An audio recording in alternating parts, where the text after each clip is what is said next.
ইরানের সাবেক সর্বোচ্চ নেতা আয়াতুল্লাহ আলী খামেনিকে সর্বসাধারণের শ্রদ্ধা নিবেদন আনুষ্ঠানিকভাবে শুরু হয়েছে। শনিবার সকাল থেকেই তেহরানের গ্র্যান্ড মোসাল্লা মসজিদ এবং আশপাশের সড়কগুলো রূপ নেয় জনসমুদ্রে।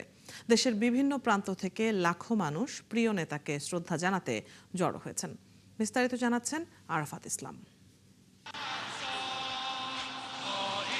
তেহরানের গ্র্যান্ড মোসাল্লা এখন জনসমুদ্র। সর্বোচ্চ নেতাকে বিদায় জানাতে ইরানের নানা প্রান্ত থেকে জড়ো হয়েছেন অগণিত মানুষ। শনিবার সকাল ৬টায় সর্বসাধারণের জন্য খুলে দেয়া হয় তেহরানের গ্র্যান্ড মোসাল্লা। দরজা খোলার পরপরই হাজার হাজার মানুষ ভেতরে প্রবেশ করেন। অল্প সময়ের মধ্যেই পুরো চত্বর সাথে আশপাশের সড়কগুলো মানুষে পূর্ণ হয়ে যায়। ইরানের সংবাদ সংস্থা জানিয়েছে, রাজধানী ছাড়াও দেশের বিভিন্ন শহর থেকে লাখো মানুষ খামেনিকে শেষ শ্রদ্ধা জানাতে তেহরানে এসেছেন। বিপুল জনসমাগম সামাল দিতে বিশেষ নিরাপত্তা ব্যবস্থা নিয়েছে কর্তৃপক্ষ। নিজেদের আবেগ ধরে রাখতে পারেননি অনেকে। শোকাহত কণ্ঠে জানান, ইরান হারিয়েছে তাদের পিতাকে। আমরা আমাদের প্রিয় নেতার শাহাদাতে গভীরভাবে শোকাহত। এই পরিস্থিতি আমাদের হৃদয়ে যে বিশাল বেদনা সৃষ্টি করেছে তার কোনো ক্ষতিপূরণ নেই। আমার মনে হচ্ছে আমি আমার বাবাকে হারিয়েছি। আমরা সত্যি আমাদের জাতির পিতাকে হারিয়েছি। গ্র্যান্ড মোসাল্লায় পৌঁছাতে তেহরানের বিভিন্ন মেট্রো স্টেশনেও দেখা যায় উপচে পড়া ভিড়। বহু মানুষ স্টেশনের গেট খোলার অপেক্ষায় দীর্ঘ সময় ধরে অবস্থান করেন। সাধারণ মানুষ চান জাতির জন্য নিজেকে উৎসর্গ করা আলী খামেনির জানাজা অনুষ্ঠানকে মহিমান্বিত করতে। আমাদের প্রতিশোধের অনুভূতি কখনো নিভে যাবে না। আমাদের শহীদ নেতা নিজেকে জাতির জন্য উৎসর্গ করেছেন। আমরা তার জানাজা অনুষ্ঠানকে মহিমান্বিতভাবে শেষ করতে চাই। খামেনির প্রতি শ্রদ্ধা জানিয়েছেন ইরানের পার্লামেন্ট স্পিকার মোহাম্মদ বাগের গালিবাফ, পররাষ্ট্রমন্ত্রী আব্বাস আরাকচি সহ দেশটির শীর্ষ রাজনৈতিক ও সামরিক নেতারা। শ্রদ্ধা নিবেদনের সময় আবেগ আপ্লুত হয়ে পড়েন অনেকে। এদিকে বিদেশি রাষ্ট্রপ্রধান, উচ্চ পদস্থ প্রতিনিধি এবং বিভিন্ন দেশের কূটনীতিকরা গ্র্যান্ড মোসাল্লায় অংশ নিয়েছেন। পুরো এলাকায় সর্বোচ্চ নিরাপত্তা নিশ্চিত করেছে ইরানি কর্তৃপক্ষ। আরাফাত ইসলাম, ৭১।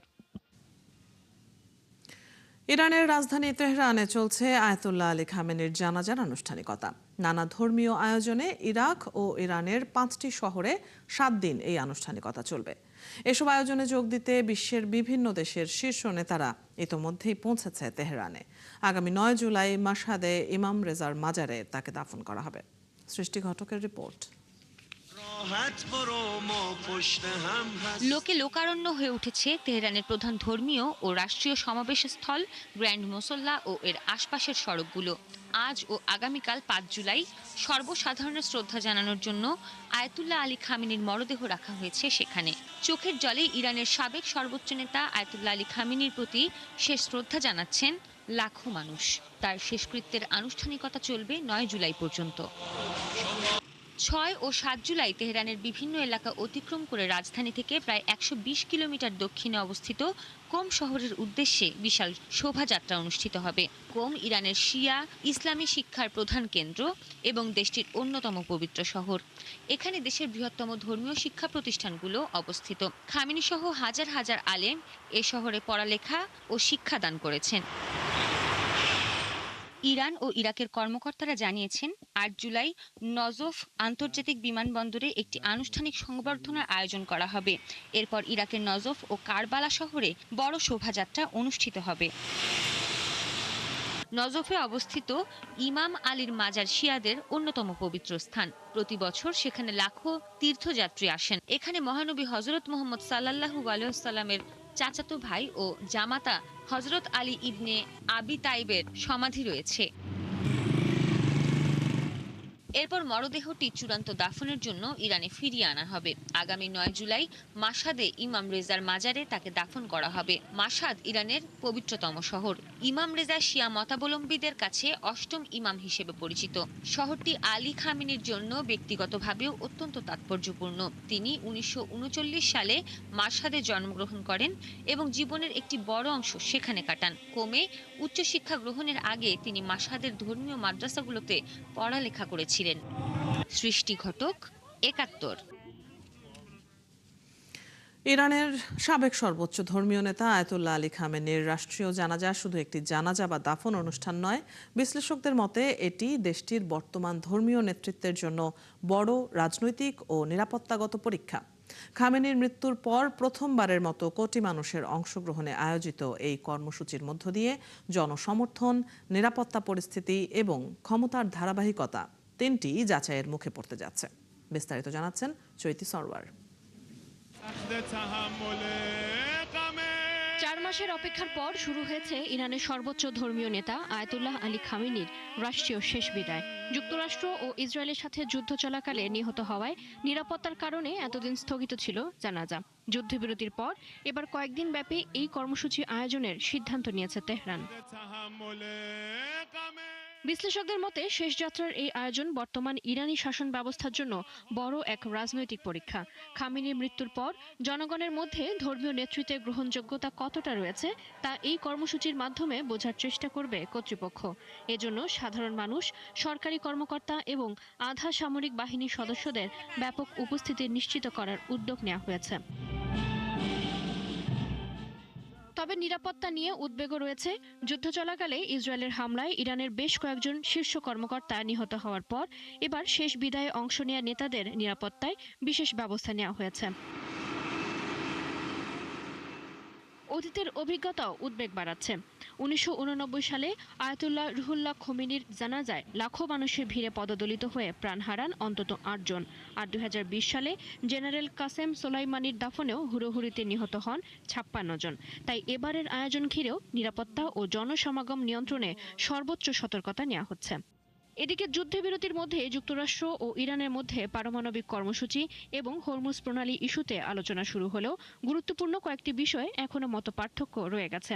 এমন পরিস্থিতিতে খামেনির জানাজা শুধু একটি ধর্মীয় আয়োজন নয়, বরং ইরানের রাজনৈতিক স্থিতিশীলতা ও ভবিষ্যৎ নেতৃত্বের জন্য গুরুত্বপূর্ণ একটি পরীক্ষা হিসেবে দেখছেন পর্যবেক্ষকরা। চৈতি সরওয়ার, 71। ইরানের ইতিহাসে নজিরবিহীন এক রাষ্ট্রীয় শেষকৃত্যের আয়োজন চলছে। যুক্তরাষ্ট্র ও ইসরায়েলের যৌথ হামলায় নিহত হওয়ার 131 দিন পর শুরু হয়েছে সাবেক সর্বোচ্চ নেতা আয়াতুল্লাহ আলী খামেনির রাষ্ট্রীয় শেষ বিদায়ের আনুষ্ঠানিকতা। যুদ্ধ পরিস্থিতির কারণে 4 মাসেরও বেশি সময় ধরে হিমাগারে সংরক্ষণ করা হয় তার মরদেহ। তেহরানে শেষ শ্রদ্ধা জানাতে জড়ো হয়েছেন কোটি কোটি মানুষ। বিস্তারিত আরাফাত ইসলামের প্রতিবেদনে। 131 দিন পর শেষ যাত্রায় ইরানের সাবেক সর্বোচ্চ নেতা আয়াতুল্লাহ আলী খামেনি। চলছে রাষ্ট্রীয় মর্যাদায় শেষ শ্রদ্ধা নিবেদনের আনুষ্ঠানিকতা। ইসলামী শরীয়তে মৃত্যুর পর যত দ্রুত সম্ভব দাফনের বিধান রয়েছে, কিন্তু যুদ্ধের বাস্তবতায় সেই নিয়ম অনুসরণ করা সম্ভব হয়নি। গত 28 ফেব্রুয়ারি তেহরানে নিজস্ব কম্পাউন্ডে যুক্তরাষ্ট্র ও ইসরায়েলের যৌথ বিমান হামলায় নিহত হন 86 বছর বয়সী আয়াতুল্লাহ আলী খামেনি। এরপর থেকে জুলাইয়ের শেষকৃত্যের আগ পর্যন্ত ফরেনসিক মর্গের তাপমাত্রা নিয়ন্ত্রিত হিমাগারে সংরক্ষণ করা হয় তার মরদেহ। ইরানি কর্তৃপক্ষ জানিয়েছে, খামেনির মৃত্যুর পরপরই তেহরান সহ বিভিন্ন শহরে শুরু হয় ব্যাপক বিমান ও ক্ষেপণাস্ত্র হামলা। এমন পরিস্থিতিতে লাখো মানুষের সমাবেশ কিংবা বিদেশি অতিথিদের নিরাপত্তা নিশ্চিত করা ছিল অত্যন্ত ঝুঁকিপূর্ণ। জুনে যুদ্ধবিরতির পর পরিস্থিতি কিছুটা স্থিতিশীল হলে রাষ্ট্রীয় শেষকৃত্যের প্রস্তুতি শুরু হয়। নিরাপত্তা নিয়ে উদ্বেগ ছিল।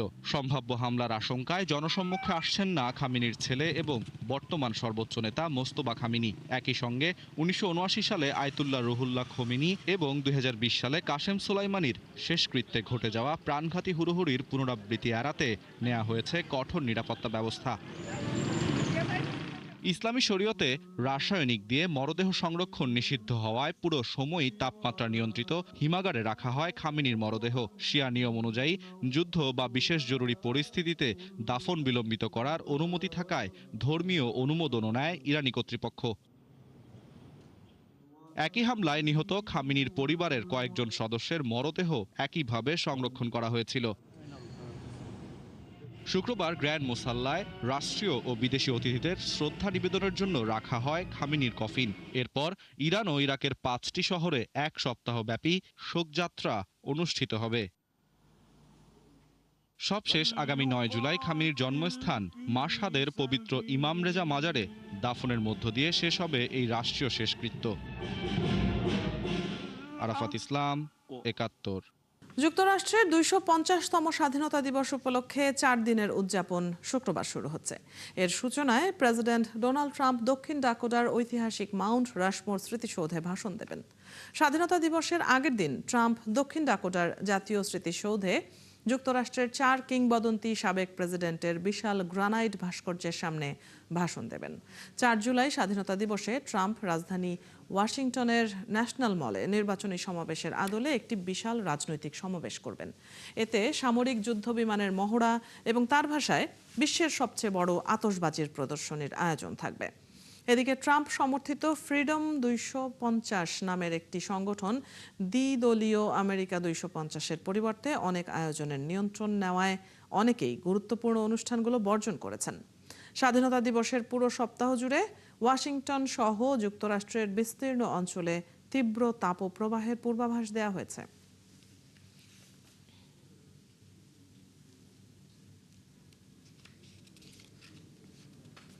বিশ্ব নিরাপত্তার ভবিষ্যৎ, ইউক্রেন যুদ্ধ, রাশিয়ার হুমকি এবং যুক্তরাষ্ট্রের ভূমিকা এমন নানা গুরুত্বপূর্ণ ইস্যু নিয়ে 7 ও 8 জুলাই তুরস্কের রাজধানী আঙ্কারায় বসছে ন্যাটোর শীর্ষ সম্মেলন। এতে অংশ নিচ্ছেন জোটভুক্ত দেশগুলোর রাষ্ট্র ও সরকার প্রধানরা। সম্মেলনে ইউরোপের প্রতিরক্ষা ব্যয় বৃদ্ধি, সামরিক সক্ষমতা জোরদার এবং ট্রাম্প প্রশাসনের নতুন নীতিও গুরুত্ব পাবে। বিস্তারিত জানাচ্ছেন আরাফাত ইসলাম। বিশ্বের অন্যতম শক্তিশালী সামরিক জোট ন্যাটো। তবে ইউক্রেন যুদ্ধ, মধ্যপ্রাচ্যের সংঘাত এবং যুক্তরাষ্ট্রের নীতিগত পরিবর্তনের মধ্যে এবার নতুন চ্যালেঞ্জের মুখে দাঁড়িয়ে জোটটি। আঙ্কারার দুদিনের সম্মেলনে সবচেয়ে বড় লক্ষ্য ন্যাটোর ঐক্য অক্ষুণ্ণ রাখা এবং যুক্তরাষ্ট্রকে জোটের প্রতি প্রতিশ্রুতিবদ্ধ রাখা। কেননা মার্কিন প্রেসিডেন্ট ডোনাল্ড ট্রাম্প এরই মধ্যে ন্যাটোকে কাগুজে বাঘ বলে সমালোচনা করেছেন এবং জোট ছাড়ার ইঙ্গিতও দিয়েছেন। একই সঙ্গে গ্রিনল্যান্ড এবং মধ্যপ্রাচ্য যুদ্ধ নিয়ে ইউরোপীয় মিত্রদের সঙ্গে ওয়াশিংটনের মতবিরোধও বেড়েছে। এ পরিস্থিতিতে ন্যাটোর মহাসচিব মার্ক রুট ইউরোপীয় সদস্যদের প্রতিরক্ষা ব্যয় বাড়ানোর অগ্রগতি তুলে ধরে যুক্তরাষ্ট্রকে জোটে রাখার চেষ্টা চালিয়ে যাচ্ছেন। এবারের সম্মেলনে আরেকটি বড় আলোচ্য বিষয় ইউরোপের নিরাপত্তার দায়িত্ব আরও বেশি ইউরোপের কাঁধে তুলে দেয়া। ইন্দো প্যাসিফিক অঞ্চলে মনোযোগ বাড়াতে চায় ওয়াশিংটন। ফলে ইউরোপে মার্কিন সামরিক উপস্থিতি এবং সক্ষমতা ধীরে ধীরে কমানোর পরিকল্পনা নিয়ে আলোচনা চলছে। এদিকে প্রতিরক্ষা ব্যয় বাড়ানোর চাপ বাড়ছে। গত বছরের সিদ্ধান্ত অনুযায়ী আগামী 1 দশকের মধ্যে জিডিপির 5% প্রতিরক্ষা ও নিরাপত্তা খাতে ব্যয়ের অঙ্গীকার করেছে ন্যাটো সদস্যরা। এর মধ্যে 3.5% সরাসরি সামরিক সক্ষমতা এবং 1.5% প্রতিরক্ষা সম্পর্কিত অবকাঠামোতে ব্যয় করার লক্ষ্য নির্ধারণ করা হয়েছে। তবে শুধু অর্থ বরাদ্দই নয়, সেই অর্থ দ্রুত অস্ত্র উৎপাদন ও সামরিক সক্ষমতায় রূপান্তর করাও এখন বড় চ্যালেঞ্জ। আঙ্কারা সম্মেলনে কয়েকশো কোটি ডলারের নতুন প্রতিরক্ষা চুক্তি ঘোষণার সম্ভাবনা থাকলেও অস্ত্র উৎপাদনের ধীর গতিতে উদ্বেগ বাড়ছে সদস্য দেশগুলোর। অন্যদিকে রাশিয়াকে দীর্ঘমেয়াদী নিরাপত্তা হুমকি হিসেবেও আবারও চিহ্নিত করতে যাচ্ছে ন্যাটো। জোটের মূল্যায়নে ইউক্রেন যুদ্ধ অব্যাহত থাকলেও মস্কো এখনও সামরিক শক্তি বৃদ্ধি অব্যাহত রেখেছে। ফলে প্রতিরোধ সক্ষমতা আরও জোরদারের উপর গুরুত্ব দিচ্ছে ন্যাটো। ইউক্রেনের জন্য সামরিক ও আর্থিক সহায়তাও থাকবে আলোচনার কেন্দ্রবিন্দুতে। 4 বছরের বেশি সময় ধরে চলা যুদ্ধে কিয়েভকে সহায়তা অব্যাহত রাখার অঙ্গীকার থাকলেও সদস্য দেশগুলোর উপর বাড়তি অর্থনৈতিক চাপ এবং ব্যয় ভাগাভাগি নিয়ে মতপার্থক্য সামনে আসছে। আরাফাত ইসলাম, ৭১। জুন মাসের তাপপ্রবাহে ইউরোপের 3 দেশ ফ্রান্স, বেলজিয়াম এবং নেদারল্যান্ডসে 3700 মানুষের মৃত্যু হয়েছে। সরকারি তথ্যের বরাত দিয়ে এক প্রতিবেদনে এই তথ্য জানিয়েছে ডয়েচে ভেলে। এদের মধ্যে সবচেয়ে বেশি মৃত্যু হয়েছে ফ্রান্সে, 2000-এর বেশি। যারা মারা গেছেন তাদের মধ্যে 45 বছরের বেশি বয়সী মানুষের হার বেশি বলে জানিয়েছেন ফ্রান্সের স্বাস্থ্যমন্ত্রী। এরপরে বেশি মৃত্যু হয়েছে বেলজিয়ামে। দেশটির কর্তৃপক্ষ জানিয়েছে সেখানে 1000-এর বেশি মৃত্যু হয়েছে। নেদারল্যান্ডসের স্বাস্থ্য মন্ত্রণালয় জানিয়েছে জুন মাসের 8 দিনের তাপপ্রবাহে প্রায় 500 মানুষের মৃত্যু হয়েছে। সব দেশেই বৃদ্ধদের মৃত্যুর হার বেশি। বিশেষজ্ঞরা বলছেন ইউরোপে তাপপ্রবাহটি এ পর্যন্ত রেকর্ড করা সবচেয়ে ভয়াবহ ছিল। ভারতের মধ্য ও পশ্চিমাঞ্চলের বেশ কয়েকটি প্রদেশে ভারী বৃষ্টিতে বন্যা দেখা দিয়েছে। দেশটির মহারাষ্ট্র, গুজরাট, অরুণাচল সহ কয়েকটি প্রদেশের অনেক শহরের রাস্তাঘাট বন্যার পানিতে তলিয়ে গেছে। এতে যান চলাচল ব্যাহত হচ্ছে। চরম ভোগান্তিতে পড়েছেন এসব এলাকার বাসিন্দারা। বন্যার কারণে স্বাস্থ্য সতর্কতা জারি করেছে স্থানীয় কর্তৃপক্ষ।